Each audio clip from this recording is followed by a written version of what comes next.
Hello ladies and gentlemen, and welcome to HomunculusGaming. We're going to be trying something a little new today. This video series, aptly named a-Changin, is going to be looking at how series change and evolve over time through their game iterations.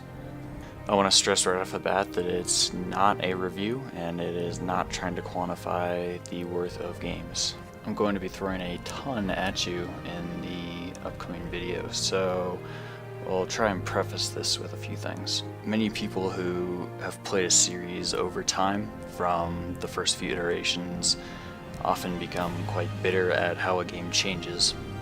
Even though I've enjoyed the Elder Scrolls series immensely since I was first introduced in Morrowind, and investing hundreds upon hundreds of hours in each game, probably near the thousands in some of them, I understand that game series have to change, and it's good they change. If they release the same content over and over and over, they'd be terrible, quite frankly. Call of Duty. Sorry, a little bit of congestion. Actually, that might make a good series after this one, but we'll see. But in all seriousness, let's try and remove our fanaticism towards a game series and respect the fact that a game developer changes the iterations as they see fit towards their artistic vision. Additionally, for all you players that have been following the Elder Scrolls series for a long time and are very familiar with the lore and technical terms, we're not going to try and get too dragged into that because with the influx of players interested in the series, they might not be familiar with all those things and we might lose some people in descriptions, so we're just going to try and keep it simple. Furthermore, I apologize to you that love Oblivion, but in some cases it has not been included in comparisons because it is really the stepping stone in the evolutionary process of the series, and in an effort to be somewhat concise and not completely bore you to death, it has been excluded in some places. It also might be worth noting here that some things might be highly subjective in some areas here, but we'll try and strive to be somewhat impartial, and in the final conclusion video, it'll become apparent that Skyrim is trying to appeal to an entirely different demographic, and depending on who you are, you might see that as good or bad. It's inherently difficult in trying to compare things as they progress over time because nostalgia and retrospection really cloud the way that things are viewed. Regardless, dissenting opinions are what make the world interesting, and if you do disagree with me or see things differently, make a comment below and let me know why. This video is the beginning of a lengthy and complicated discussion, and it is only about art direction. It is not necessarily representative about how I feel of all of Morrowind, Oblivion, or Skyrim. In order to be fully versed on the discussion and my opinion, I would appreciate if you watch the entire series before jumping to conclusions. The first few minutes of the video are going to be a brief introduction of the series and the games that have been released in recent time. And if you don't want to see that, then there'll be an annotation on the screen where you can click and just skip right into the analysis. Last but not least, I have excluded all expansion packs from this series because I didn't feel it was appropriate to include them in comparisons because Skyrim hasn't really developed or completed its life cycle as a game, and it wouldn't be fair to use that as a point against other games. Okay, and with all that out of the way, let's get this show on the road. The Elder Scrolls series actually started out long before most of the games that people have played. The first Elder Scrolls game was in 1994 called Arena, and then followed by Daggerfall in 96 and Battle Spire in 97. Then in 98, Redguard came along. However, most people's experience with the game series actually starts in 2002 with a game called Morrowind.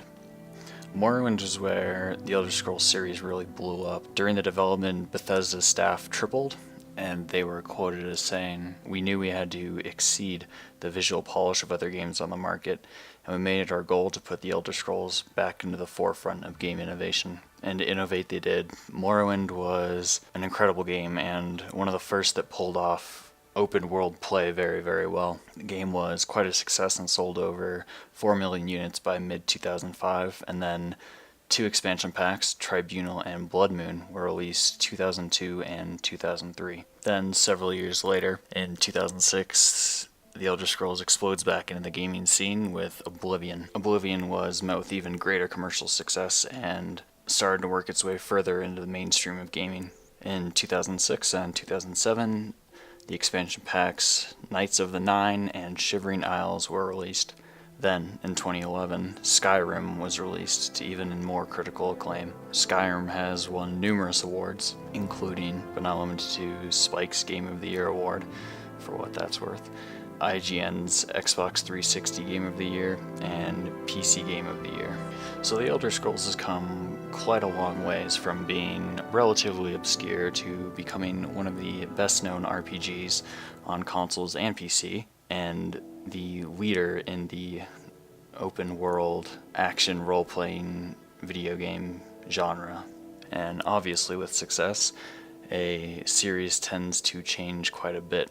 But how exactly has the Elder Scrolls series changed over the years? Well, first I'd like to start out with aesthetics. I don't want to spend time comparing graphics because the amount of time that the series has spent developing alongside technological innovation, it's basically an absurd topic.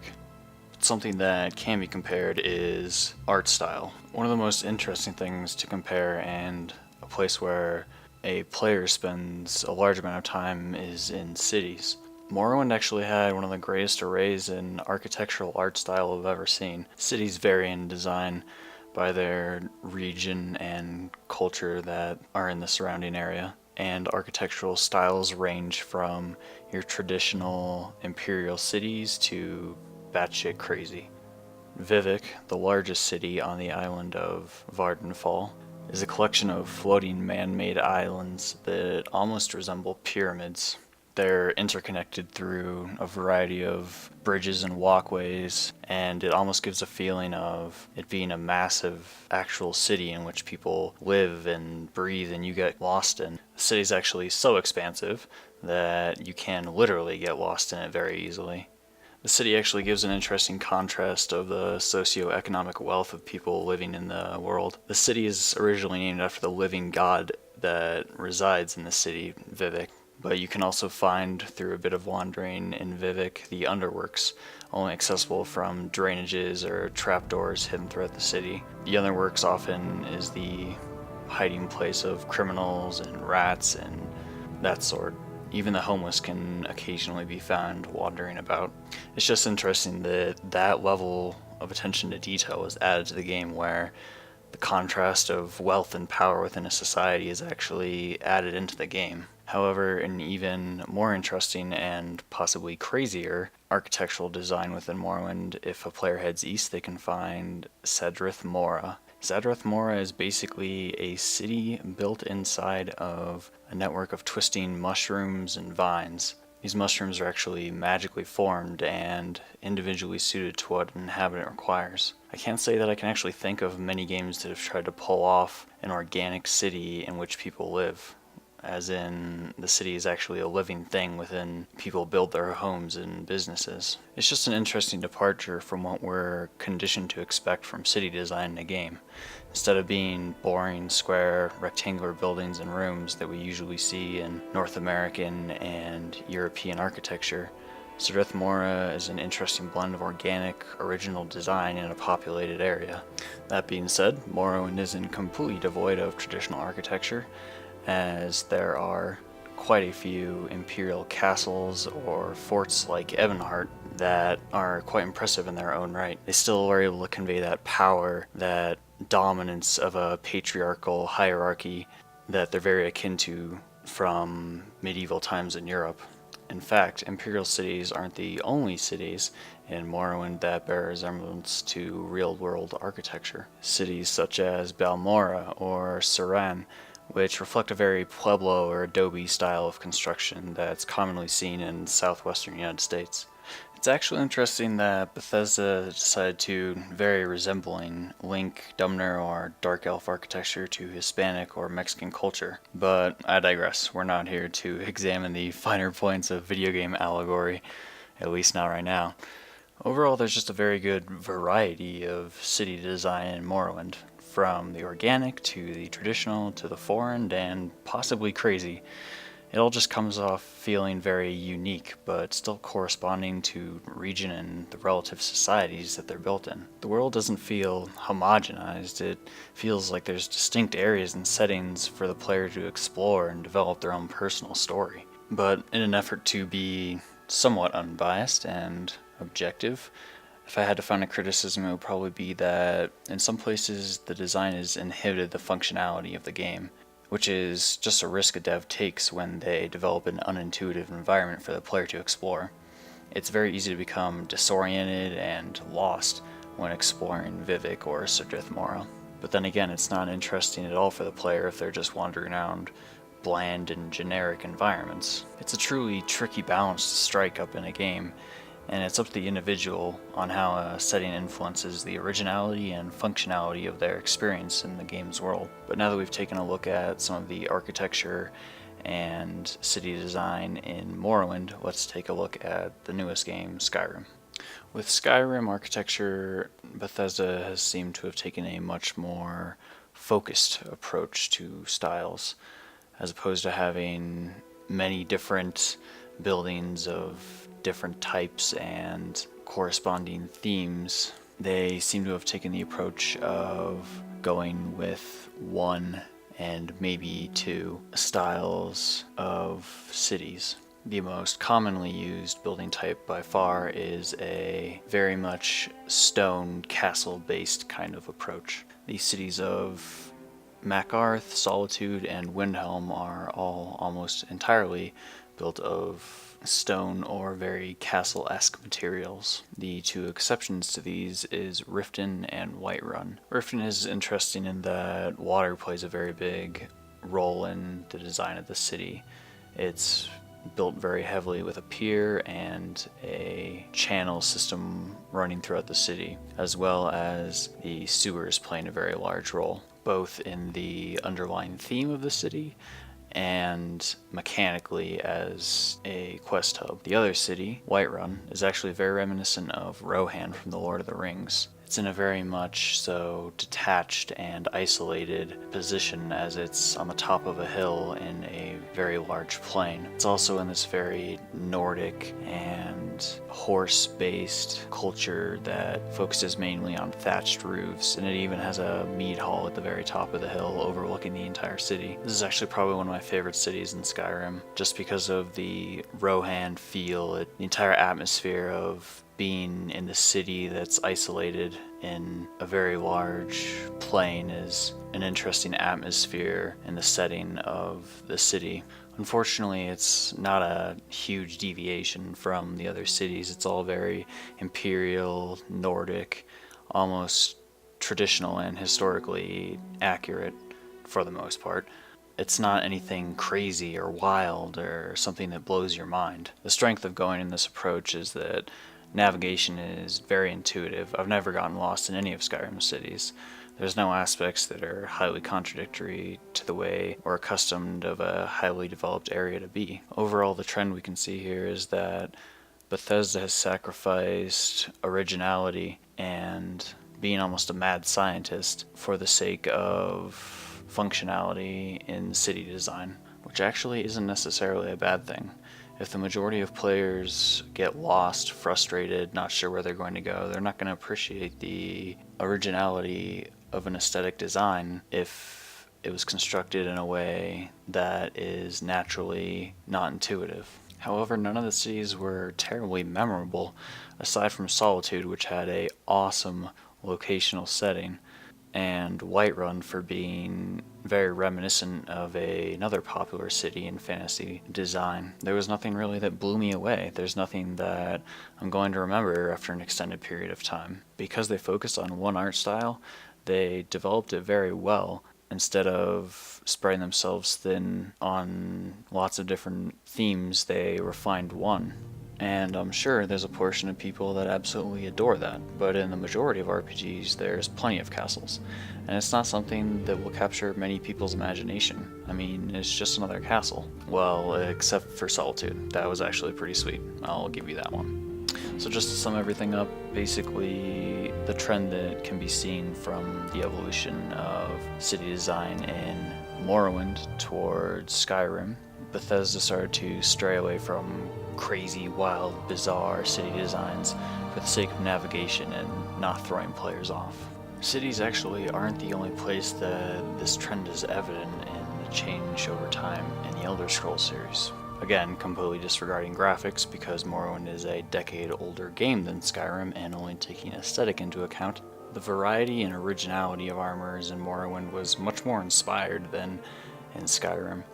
Technical and mechanical operations of armor and weapons will be later. Right now it's only aesthetics.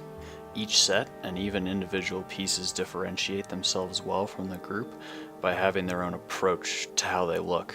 They even feel like they have their own style, mixed in with their textures, materials, and lighting that they all use.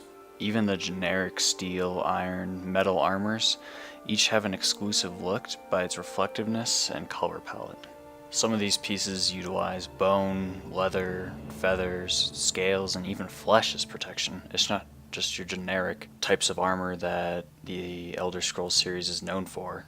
Then moving on to Oblivion, it's actually something that Oblivion did quite well. It's not all just rehashed armors or bland steel, iron, dark armors. Granted, there wasn't as much ingenuity as in Morrowind, but there's still quite a good amount of different color palette and even reflection on some of the armors you can see. But then as we move into Skyrim's armors, it's quite evident to see that the majority of them look almost identical and feel almost identical. The palette generally feels washed out and no really interesting innovations have been made.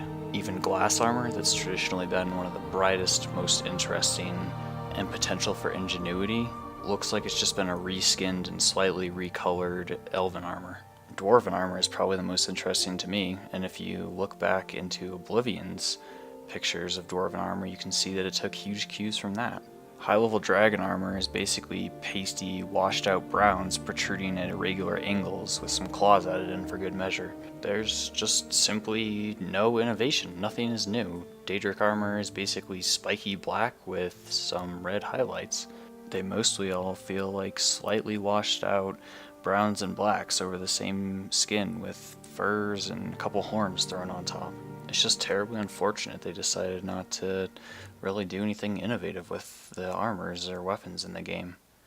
Granted, they are incredibly pretty from a graphics standpoint, but comparing graphics just isn't something that can be done in a fair and relative way. Overall, in the series' evolution over time, we can see that the art style becomes less diverse, innovative, and compelling at the expense of being straightforward, intuitive, and approachable, which actually makes sense for the demographic they're trying to target with Skyrim. It's not something I necessarily agree with, but I understand why they decided to take a more generic and easily understandable art style. It could be argued that the art style is limited by the lore because it's traditionally the home of the Nords, but there's still so much potential for creativity within the Nordic archetype that was squandered. I don't want to give the impression that I think the Skyrim is all bad and that it's completely negative. There are actually things that Skyrim does very well, better than the other games in fact. But creatively, artistically, and aesthetically, Skyrim just isn't superior to Morrowind or Oblivion. Fortunately, there's still plenty of other aspects that go into a game, especially an RPG like this, that are important qualities for the game to have. But we'll have to get into those in the next video of the series, which is game mechanics and complexities. If you want to go watch that video right now, you can click the annotation on your screen or like and subscribe to get all the newest content just as it comes out. As always, thank you for watching. This was HomunculusGaming. I hope you have a good day, and I'll see you in the next video.